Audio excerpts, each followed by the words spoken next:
Yo digo que sí, definitivamente sí. Podemos entender el tejido como una primera tecnología porque básicamente las nociones de software y hardware, aunque no sea con ese nombre, estaban presentes en las prácticas textiles.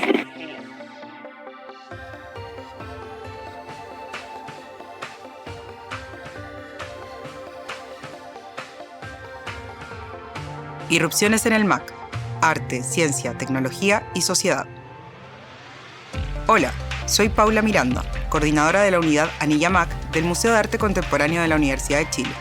Junto a Virginia Ramírez y Pablo Madariaga, te damos la bienvenida a la 6ª temporada de Irrupciones en el MAC, podcast dedicado a explorar los cruces entre arte, ciencia, tecnología y sociedad. A lo largo de los próximos 3 capítulos en formato de ensayo sonoro, seguiremos abordando obras de la colección del museo como punto de inicio para elaborar relatos que, con la participación de distintas expertas y expertos, reflexionan sobre la incidencia de las nuevas tecnologías en el arte contemporáneo. A continuación te presentamos un entramado elaborado a partir de la comprensión del tejido como práctica artística y tecnológica. Para esto, conversaremos con Paulina González, Paulina Brugnoli, Josefina de la Maza y Aruma, quienes nos otorgarán algunas pistas para triangular la relación entre tejido, género, arte y tecnología. La obra que da inicio a las reflexiones de este capítulo es El tapiz, sin título, de Paulina Brugnoli. Actualmente no se encuentra en exhibición, pero puedes revisarla en nuestro sitio web mac.uchile.cl, haciendo clic en la pestaña Colección.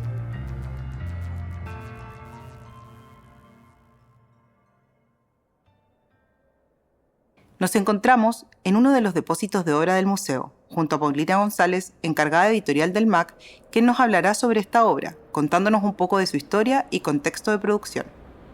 La obra sin título, que resguarda la colección MAC, es una pieza textil del año 1969, tejida en un telar de lisos, cuya composición geométrica abstracta de colores vibrantes y estructura rítmica ejemplifica la producción de Paulina Brugnoli durante una época permeada por contextos globales de convulsión social que por un lado son derivados de la Guerra Fría, por otro también del pensamiento revolucionario y además de la reivindicación por los derechos civiles.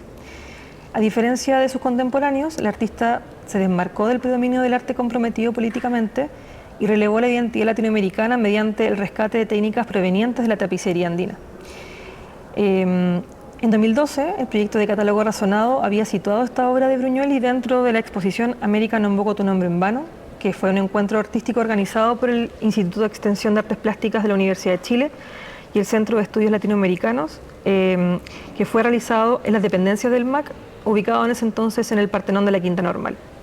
El evento pretendió exponer obras de diferentes disciplinas, danza, música, cine, artesanía, arte aplicada, artes plásticas, que expresaran la verdadera realidad de América Latina, siguiendo para ello el horizonte político y estudiantil iniciado por la reforma universitaria.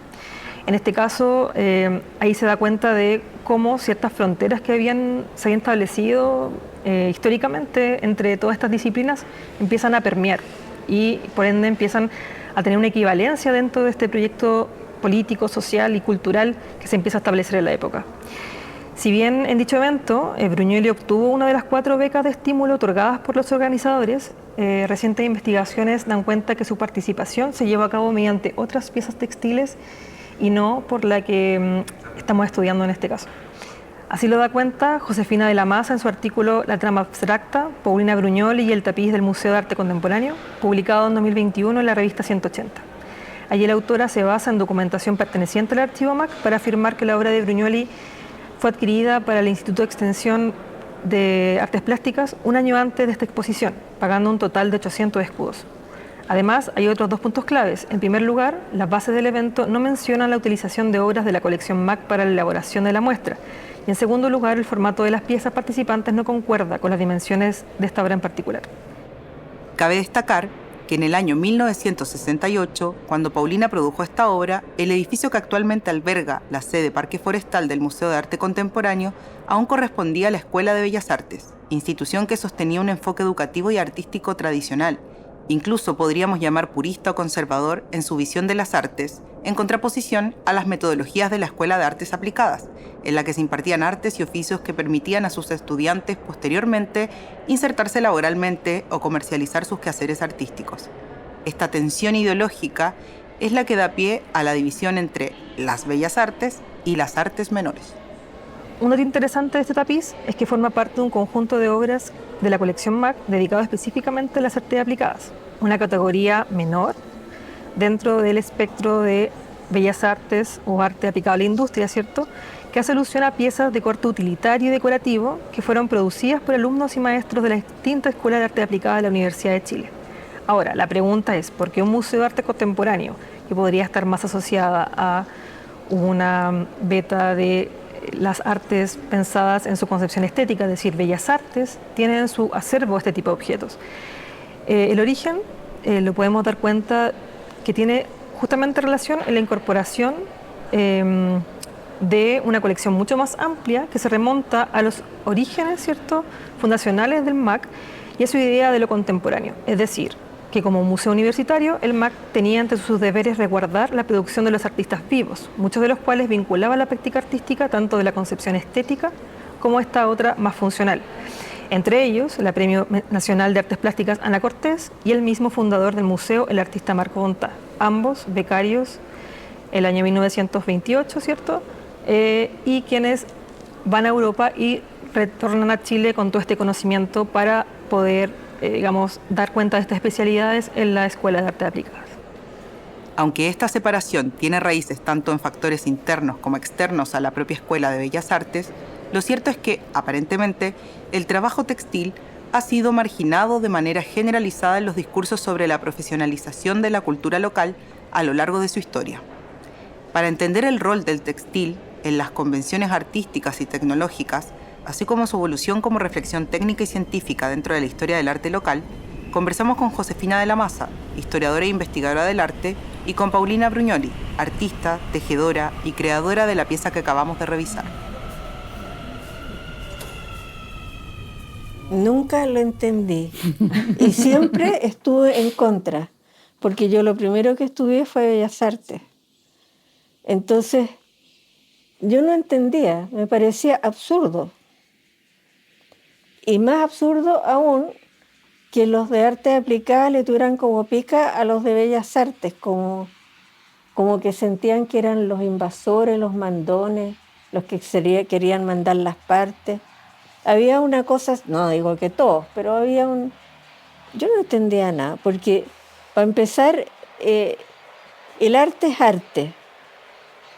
Y el medio como tú lo logres, qué técnicas estés usando, bueno, ahí va la intención. Entonces no entendía que dividieran, incluso me molestaba terriblemente y me sigue molestando.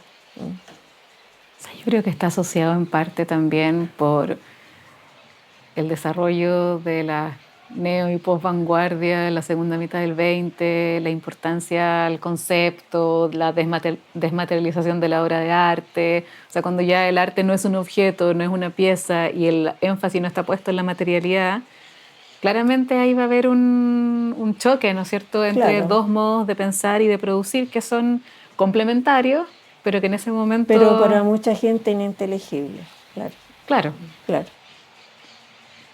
Uno mismo vivía como en un estado, yo así, un estado como, no sé, pisando la cuerda floja todo el día, porque a mí me gustaba pintar, dibujar, explorar técnicas y todo, y me gustaba el tejido como oficio. Entonces, y además que te interpelaban, te decían pesadeces, ¿no? Entonces uno tenía que estar como, bueno, ¿qué hago? Pero bueno, eso. O sea, yo creo que ya hoy no es tan así, pero incluso cuando yo estudié en las Encinas, a principios de los 2000, no podía entrar ni al taller de textil, ni a cerámica, eran como espacios en que no había posibilidad. Porque en esos lugares se asumía a priori, y juicios que eran absolutamente estúpidos, de que ahí no había producción de pensamiento.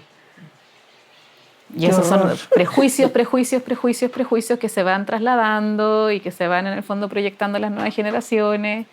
Y yo creo que también como toda esta recuperación del textil ha contribuido a que eso deje de ocurrir. Esperemos que sea así. A esto se suman los procesos de industrialización de la época, los cuales plantearon un cuestionamiento sobre la misma práctica textil. Por un lado, el impulso de agilizar y comercializar la producción, y por otro, el deseo de preservar las tradiciones históricas de las tejedoras. Entonces, por un lado, había instituciones que querían desarrollar la artesanía textil, que era para mí un espanto, pero así era. Entonces, imponerle a las artesanas comprar telares en circunstancias que yo conocía esos telares que se le estaban ofreciendo y eran nefastos, no tenían nada que ver con la estructura y técnica, y además que se iban a endeudar para una cuestión. Para empezar, el peine liso le iba a cortar los hilos de la urdimbre y iba a ser un desastre, o sea, porque era filúo, o sea, no se podía, ¿no? Entonces me vi como, por un lado, forzada a entender muchas cosas y a aprender muchas cosas sobre políticas sociales. Por ejemplo, en esos entonces, la presidencia publicaba una vez al año un programa presidencial.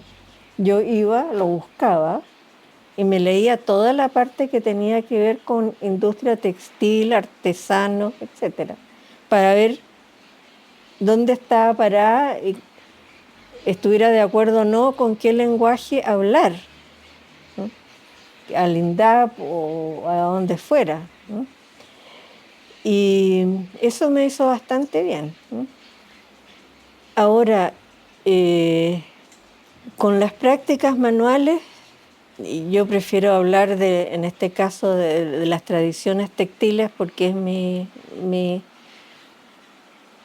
Había cosas que esto es fantástico, cuando hay auténtica pobreza y vida de verdad en lo que uno es identidad, la gente se mantiene mucho mejor que cuando está en esta cosa aspiracional, ¿eh?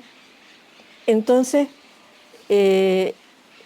muchos textiles tradicionales sobrevivieron porque no eran como vendibles, no eran bonitos, ¿eh? Eran caros. Entonces, gracias a esta tremenda ignorancia y al tesón muy fuerte de los artesanos, especialmente en el caso de Chapilca, las tejenderas, ellas han podido sobrevivir hasta ahora. ¿Te puedo interrumpir, Pauli, un segundo? Es que yo creo que también, si volvemos a la obra del MAC, una de las cosas interesantes también de lo que está comentando Paulina es que esa pieza, que es de fines de los 60, está justo recogiendo de algún modo como todas estas conversaciones y todo lo que está ocurriendo en el periodo. Hay una discusión acerca de cómo formar a artesanos y artífices en el contexto de artes aplicadas, pero al mismo tiempo existen todos estos grupos, ¿no es cierto?, estas comunidades de artesanos que se encuentran a lo largo del país que están también como jugando a contrapelo, ¿no es cierto?, con esta formación en artes aplicadas. Entonces está como un cierto trabajo de especialización que se está pidiendo al interior de la universidad, mientras que al mismo tiempo se está quitando valor a estas comunidades artesanales. Entonces yo creo que hay una tensión ahí que es muy interesante y que en el fondo la participación de la Pauli tanto en las exposiciones del MAC, pero al mismo tiempo las visitas a Chapilca, etcétera, como que dan cuenta de dos mundos que en esa época no sé si se reconciliaban mucho, probablemente no. Eran tensos. Era muy tenso, las relaciones con Cercotec o con INDAP eran muy tensas, porque todavía pasa idénticamente igual. Se piensa de que tengo el poder, tengo los medios, aplico el desarrollo para abajo. Y resulta de que eso no es cierto. Eso es perder tiempo, plata, maltratar gente, desorientar gente. Si se tomara en cuenta realmente las tradiciones culturales, las creencias, las formas de vida, los contextos geográficos en que estas personas viven, bueno, habríamos aprendido mucho y sobre todo habríamos aprendido un respeto mutuo, ¿no? Y no pensar en estas cosas de cuánto vale, es decir, qué precio le pongo a esto y no saber el valor cultural intrínseco, ¿no? Entonces todas estas cosas de artes menores, manualidades, bla, bla, tenían un fin comercial desde mi punto de vista miserable, ¿no? Pagarle al artesano el mínimo, sacar el máximo y lucirse. Perdón que lo diga así, ¿eh? Lo pueden quitar si quieren, pero es lo que siento. A pesar de la relevancia que ha tenido lo textil en el desarrollo de las culturas occidentales, ha quedado históricamente al margen de los discursos convencionales en torno a lo tecnológico y lo científico. Ante esto nos preguntamos, ¿qué rol ha ocupado el tejido y el textil en los discursos tecnológicos a lo largo de la historia? ¿Es posible pensar el textil como un hacer no tecnológico? ¿Por qué estas prácticas no pasan a ser parte de los discursos convencionales? Invitamos a reflexionar junto a nosotras a la artista e investigadora del textil andino y los nuevos medios, Aruma.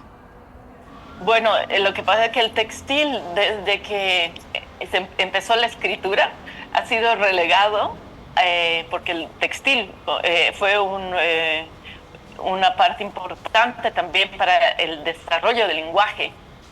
El textil ha desarrollado justamente la parte simbólica que después se vuelve narrativa y después se vuelve lenguaje, ¿no? O sea, se concretiza después en el texto. Y cuando llegó ya la escritura como una institución que decía cómo eran las cosas, el textil quedó relegado para la casa, para la vestimenta y para la mujer. Yo tengo un ejemplo súper concreto de esta relación de no tomar en cuenta el textil. En el museo, en el Deutsches Museum en Alemania, en Múnich, que se supone que es el museo de la tecnología, tenemos vidrio, tenemos la tecnología del papel, tenemos varios tipos de tecnología que son muy interesantes, válidas, todo, pero en ningún momento en ese museo está mencionado el textil. Está realmente fuera de los discursos convencionales. Y creo que en esa parte el arte es muy importante en el sentido que gracias al arte nos estamos dando cuenta o podemos compartir más esta noción del textil como tecnología. Creo que es un lugar importante para estas reflexiones tecnológicas, particularmente en las artes mediales. Para mí, la base de esto, para yo empezar a pensar, fue pensar seriamente qué es técnica. Y cómo todos los seres vivos no estarían vivos si no tuvieran técnicas para reproducirse, alimentarse, sobrevivir a cambios de temperaturas o qué sé yo. Entonces, la técnica es un hecho inherente a la vida misma. Y el ser humano es ferozmente técnico, es fuertemente técnico. Ahora, ninguna técnica es neutra. O sea, tú no puedes llegar y transferir tecnologías, porque con eso transfieres el pensamiento del otro. Sus políticas de desarrollo, sus políticas de comercio, todo. Las técnicas no son neutras y por eso las técnicas tradicionales son súper importantes porque dejan muy en claro las intenciones de los artesanos que las practican. ¿Y esas intenciones cuáles son? En el caso del mundo andino, fertilidad, tener buena relación con las divinidades,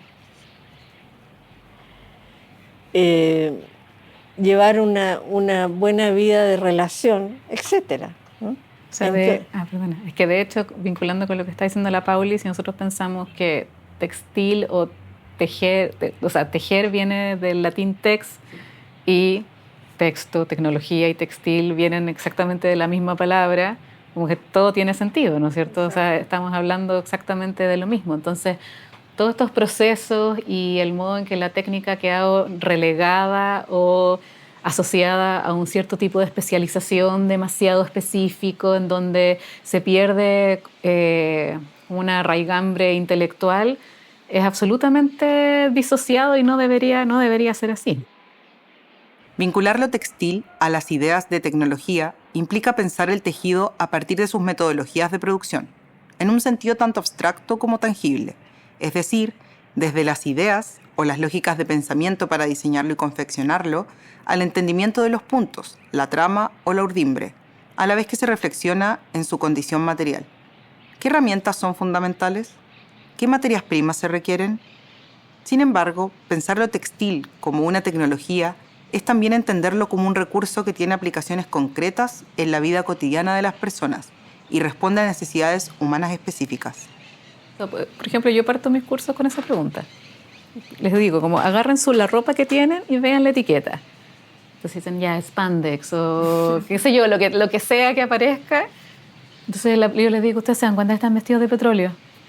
Y como que entran en shock. Y ahí esa es la cuña que por lo menos a uno le permite como entrar y a discutir realmente cómo nos relacionamos con lo textil, cómo nos relacionamos con la tecnología, cómo nos relacionamos con, en el fondo, una estructura que siempre ha estado ahí a disposición, pero que hemos evitado mirar por muchos años, décadas. Entonces yo creo que esta cosa como media de mirar en menos o pensar de que el textil no es tecnológico está dado por la familiaridad que tenemos también con lo textil. Exacto. Eso Vico está en todas partes, con la ropa que te viste, te metes a la cama, todo es textil.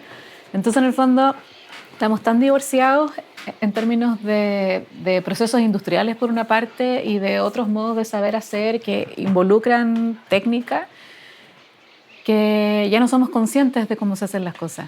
Entonces, por ejemplo, a mí me ha pasado que yo le contaba a la Paula y yo hago unos cursos disciplinares como unos electivos en donde le enseño a tejer en telar, en unos telares de cartón chiquititos, a estudiantes de ingeniería comercial, de derecho, de psicología, o sea, absolutamente nada que ver con el mundo del arte.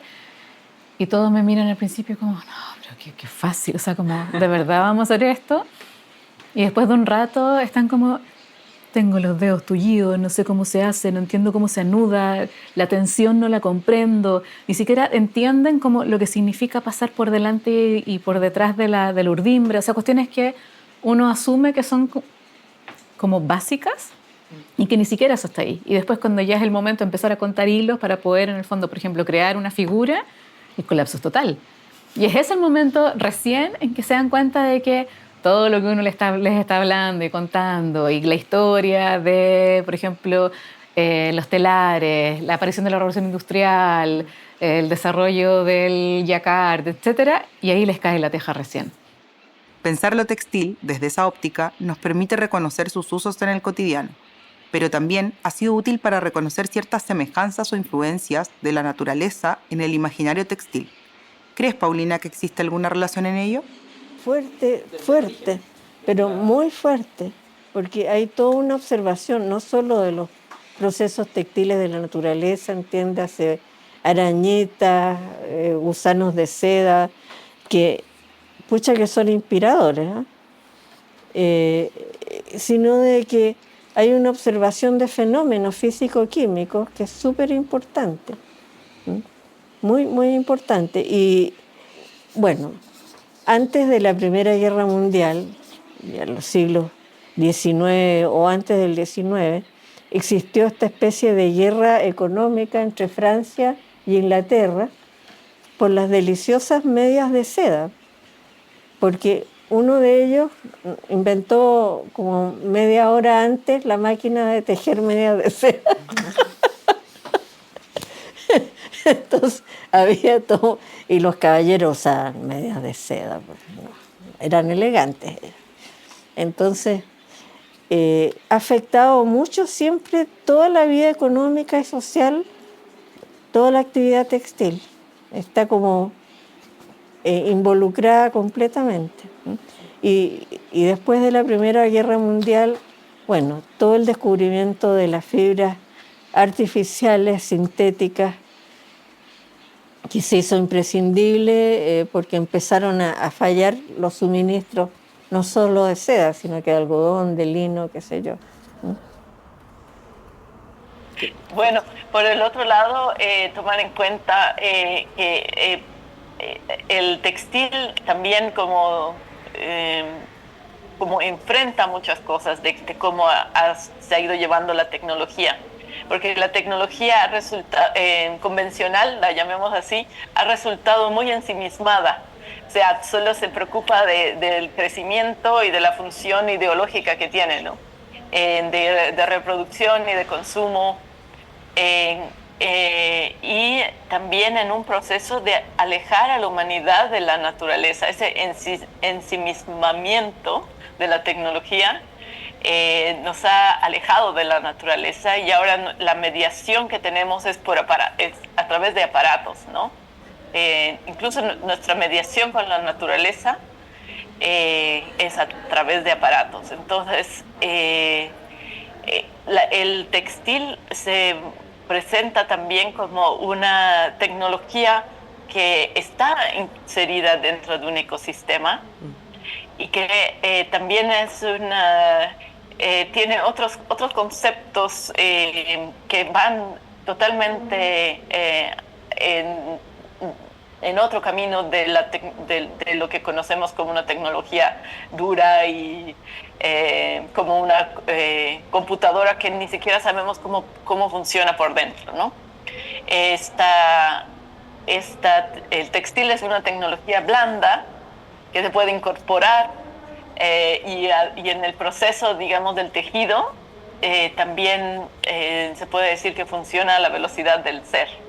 Entonces, estas nociones tecnológicas dentro del tejido nos hablan de una forma un poco más amigable con un entorno y un ecosistema concreto, como lo han hecho por siglos las comunidades originarias, y obviamente enfrenta a un sistema ideológico que está muy de la mano con la tecnología, ¿no?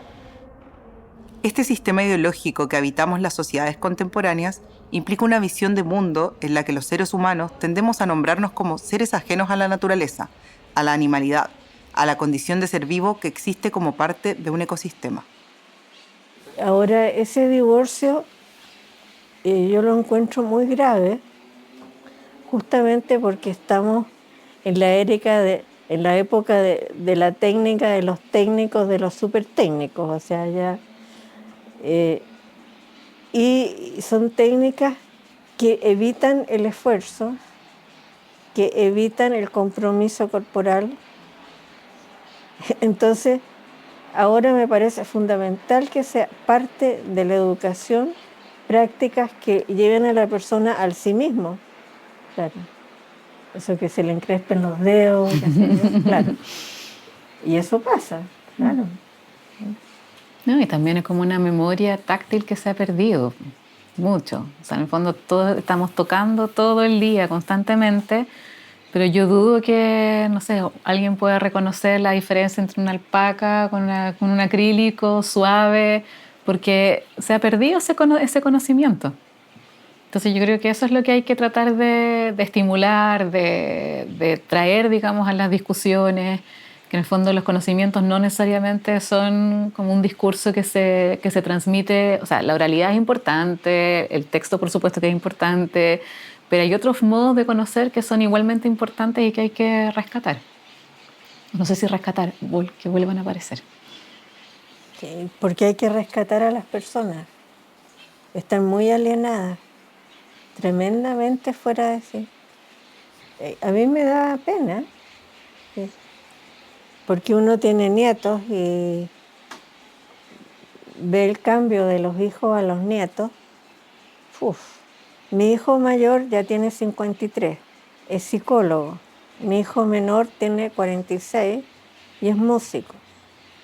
Los dos son muy humanistas, digamos, ¿no? Y siempre dibujaron, pintaron, o sea, tuvieron acceso a su yo. Pero yo tengo unos nietitos más grandes que, no sé, el celular es fundamental en su existencia y les ha hecho daño. Y yo diría que casi no pueden pensar. Eso me aproblema, porque están fuera de sí. Está todo sucediendo fuera de ellos. En este caso, no vamos a satanizar la tecnología porque la tecnología nos ha hecho tal cual como somos, ¿no? A mí, como tejedora y durante todos estos años, me ha interesado buscar esa relación justamente con la tecnología. Y fue una de las primeras, de los primeros atisbos, además de todos los procesos electroquímicos que están presentes en los tintes naturales, está también la noción del almacenar energía en las fibras de los tejidos. Por ejemplo, cuando estás hilando, cuando haces el hilo, al momento de hacer este movimiento, el momento de hilar, estás almacenando energía en el uso, y el uso almacena el hilo con esa energía, que después se volverá ovillo y después se usará para tejer. Entonces, todos los tejidos andinos tienen esta propiedad de estar finamente hilados, fuertemente hilados, y también estas tensiones que se usan para tejer mantienen esta energía, que es una energía en potencia, para ciertas características como durabilidad, qué sé yo, son impermeables, no les entra el fuego y cosas así, ¿no? Estas nociones de energía me hicieron pensar en esta relación que hay en el tejido como tecnología. Pero también hay nociones de estructura en los tejidos, como en el caso de la tapicería. La tapicería tiene una estructura que está basada mayormente en las líneas rectas, y justamente es una técnica que se desarrolló en Tiahuanaco en este periodo. Se representaban como seres míticos, pero también en el desarrollo se llegó a tener una escritura como los tocapos, y en un experimento que hice como una pequeña obra, tejí un código QR que puede ser decodificado también como si fuera un código QR normal. Entonces, para mí esta idea de que el textil se pueda descomponer en ceros y unos basados en esta técnica textil prehispánica, me parece que es un buen ejemplo cómo el tejido está relacionado con esta tecnología convencional, ¿no? Y que sí responde a estos códigos también, que son totalmente culturales. Y del desarrollo de la humanidad. Podríamos entonces decir que así como el tejido no es ajeno a la naturaleza y sus influencias, tampoco es ajeno a la tecnología. Yo digo que sí, definitivamente sí. Podemos entender el tejido como una primera tecnología porque básicamente las nociones de software y hardware, aunque no sea con ese nombre, estaban presentes en las prácticas textiles. No solo precolombinas, sino en toda la historia de los textiles que han acompañado el desarrollo de la humanidad. Un ejemplo concreto es el de las tarjetas perforadas, que son unas tarjetas con orificios que se van juntando y se van seleccionando los hilos mientras la trama se pasa. Estas tablillas se han encontrado en hueso y en cerámica. Y hablan de una antigüedad que no puede ser datada todavía, pero estas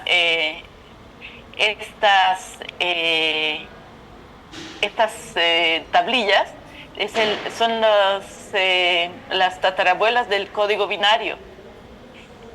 Y a partir de estas tablillas se va desarrollando telares más complejos, como el telar de Jacquard, que es el que tiene las tarjetas perforadas, que después sería parte del código binario de las computadoras. Después está en los CDs,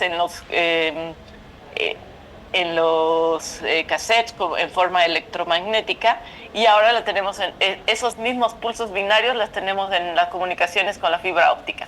O sea, estamos hablando de todo un proceso tecnológico textil que ha estado de la mano de los procesos tecnológicos convencionales, pero nunca reconocido como tal. Yo creo que también es a partir del arte y de las experimentaciones con el arte que podemos llegar a proponer posibilidades, ¿no? O sea, porque tampoco en nuestras manos está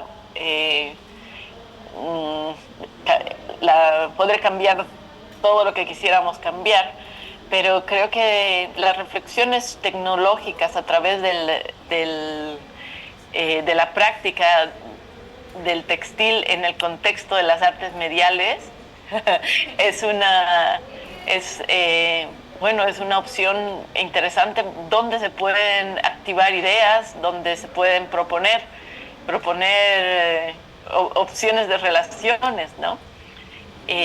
Por eso te decía que me parecía interesante ese momento donde Paulina Brugnoli presentaba su tapiz como una propuesta dentro del museo como las artes aplicadas, y después otros artistas vendrán y harán entender que el textil es un arte y que es un lenguaje que puede dialogar con los otros lenguajes más conocidos dentro del mundo del arte. Y pues ahora tal vez nos toca a nosotros plantear al textil como parte de el textil y las prácticas textiles andinas o textiles en general como una práctica tecnológica, y que debería estar como una rama de las artes mediales. No solo pensar que la tecnología se hace con los aparatos, hackeando aparatos tecnológicos convencionales, sino usando tecnologías que son propias de nuestras culturas y de nuestro continente, ¿no? Claro. Porque como una respuesta de aquí y ahora de nosotros como artistas trabajando en Latinoamérica, por ejemplo. Pero si podemos asociar estas tecnologías como un conocimiento de la humanidad, seguro que van a ser una alternativa mucho más, interesante en relación a descubrir formas de ver cómo se soluciona este problemón que tenemos ahora como humanidad, ¿no? Siempre me gusta también ir un poquito más allá y especular y pensar, por ejemplo, en que una noción simbiótica entre el tejido y la naturaleza, o una noción simbiótica con el textil como interfaz, va a ser mucho más fluida y va a ser más, digamos, propicia para nuestro ecosistema que otra noción de simbiosis, ¿no? Me parece que que es una cosa que todavía tenemos que investigar y que seguramente serán los próximos pasos. Pero ¿por qué no pensar en el textil como una práctica innovadora para el futuro? Quizás esta búsqueda sea solo el primer nodo que articula nuevas formas de convivencia entre tecnologías e industrias, entre lo local y lo global, que más que tensionarse, logren fracturar las convenciones y narrativas institucionales que determinan qué forma parte de los discursos disciplinares y qué no. Mientras ambas coexistan, se encuentren y se entrelacen, tapices y telares como los de Paulina seguirán nutriendo nuevos imaginarios técnicos y futuros desacelerados, conectándonos con nuevos tiempos y escalas que se materializan en el desplazamiento de nuestras manos por la urdimbre. Este capítulo fue creado, realizado y postproducido por Catalina Montero, Martina M. Yáñez, Virginia Ramírez, Pablo Madariaga y Paula Miranda. Contó con la participación de Paulina González, Paulina Bruñoli, Josefina de la Maza y Aruma. Agradecemos a Nicolás Jara por la mezcla y a José Fuentes por la música y diseño de sonido. Irrupciones en el MAC es un podcast de Frecuencia MAC, dimensión sonora del Museo de Arte Contemporáneo de la Universidad de Chile, financiado por el Ministerio de las Culturas, las Artes y el Patrimonio a través de Fondar Regional de Difusión Convocatoria 2024.